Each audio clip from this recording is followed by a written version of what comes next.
Bem, amigos do Cola em Mim aqui do YouTube. Já chega Galvão Bueno, né? Alô, Galvão.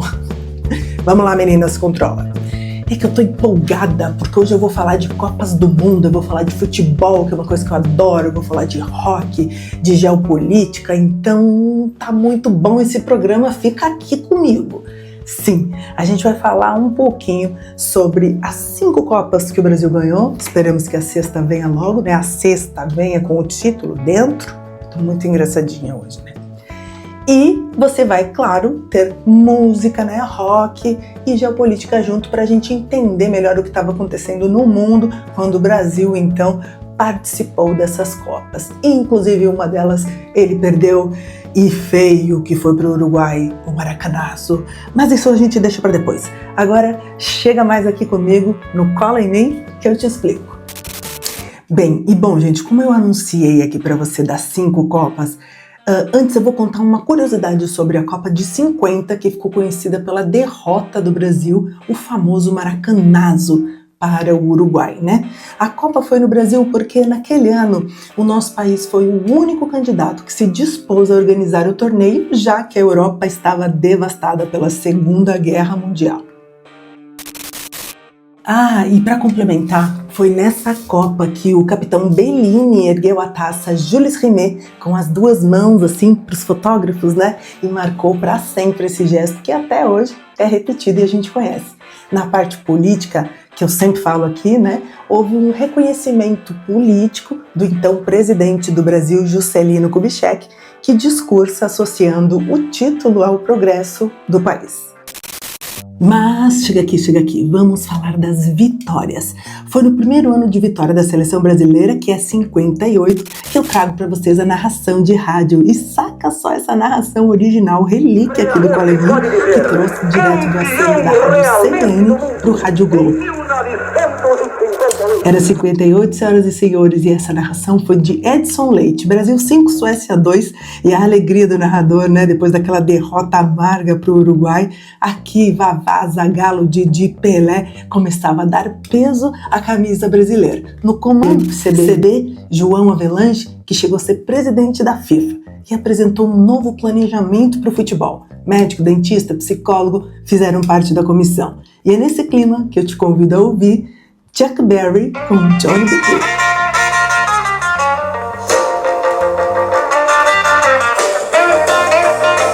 E no nosso contexto histórico, corrida espacial dos Estados Unidos que lançam o satélite Explorer 1. Na cultura brasileira surgem os primeiros acordes da bossa nova. E uma curiosidade, olha só, na época o Pelé ainda não era o rei, né? Ele tinha apenas 17 anos e a numeração das camisetas foi esquecida de ser enviada pela CBD. Aleatoriamente, então, caiu a número 10 para ele, que era reserva. Outra curiosidade é que o envio das imagens foi feito de avião ao Brasil pelo jornalista Oduvaldo Cosi, que enviava os rolos do filme por avião.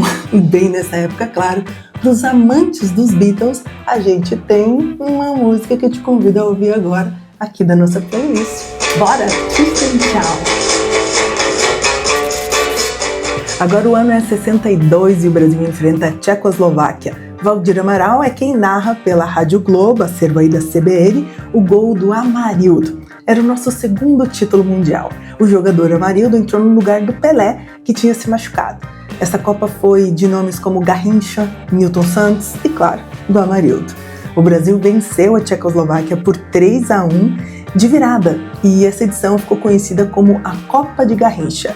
Ele fez o nome, ao lado do veterano Newton Santos. E nessa época tinha rock, com certeza. Então bora de música? Vamos com Beach Boys, Surfing Safari. Let's go surfing now, everybody's learning how, come on a safari with me. Mas se tinha o Brasil vencendo e a Copa do Mundo, também tinha música.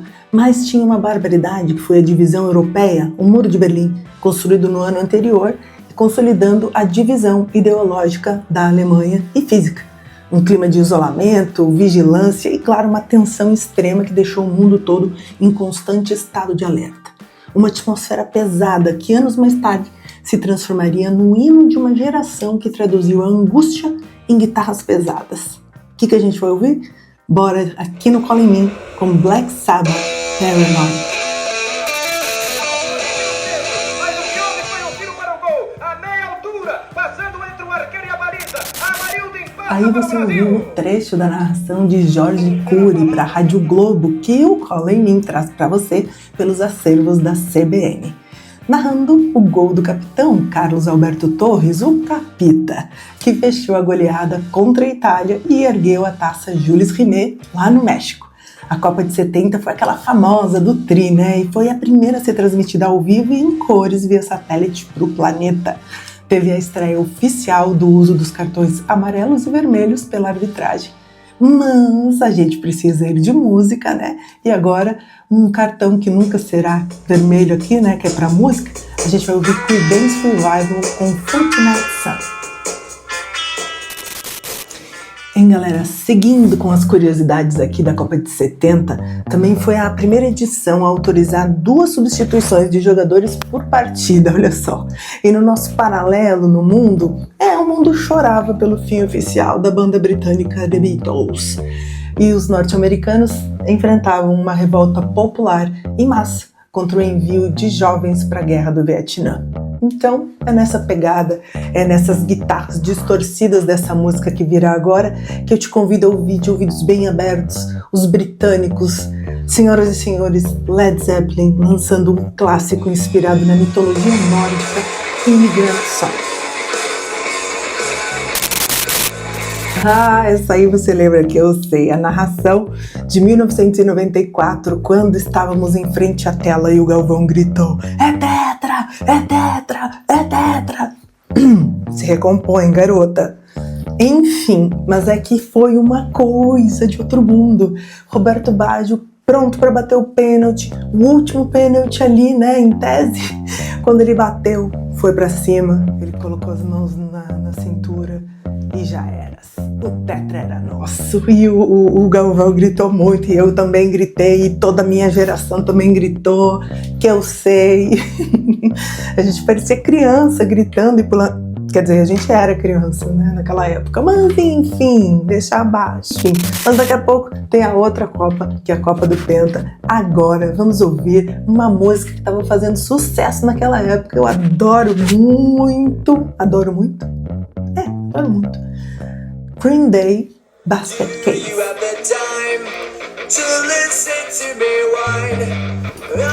E no cinema, Luana, como é que estavam as coisas? Bom, nada mais, nada menos que Pulp Fiction, Forrest Gump, Um Sonho de Liberdade, O Rei Leão, O Máscara. Tá bom, o que mais? Pois é, também no futebol, também no cinema, tava bom esse ano, né? Exceto pela perda de Kurt Cobain do Nirvana, mas a gente vai terminar esse pedacinho agora com música do Soundgarden, Black Hole Sun. E agora, já nos finalmente aqui do Cola em Mim, a gente vai viajar para o ano de 2002 no Japão. Você já sabe, né? Depois de diversas lesões, o Ronaldo Fenômeno ainda precisava entrar de verdade para a história do futebol, né? Que é o que a seleção faz com os jogadores. Então, aos 22 do segundo tempo, o narrador José Carlos Araújo diz que ele pressionou o alemão, trouxe a bola de volta e o Rivaldo no rebote abriu caminho pro Penta. E essa também é uma narração do acervo da CBN pela voz de José Carlos Araújo. E agora vamos de música, né? Com Aldisley Cochise. E para fechar, até hoje o Brasil continua sendo o único pentacampeão. Esperamos que seja hexa logo, né? A Alemanha e a Itália têm 4 títulos, a Argentina conquistou 3 e, além disso, somos a única seleção que esteve presente em todas as Copas do Mundo desde 1930. É muito talento, né? Drama, vitória, personagens inesquecíveis, problemas, mas faz parte de uma trajetória que a gente relembrou hoje aqui no Cola em Mim.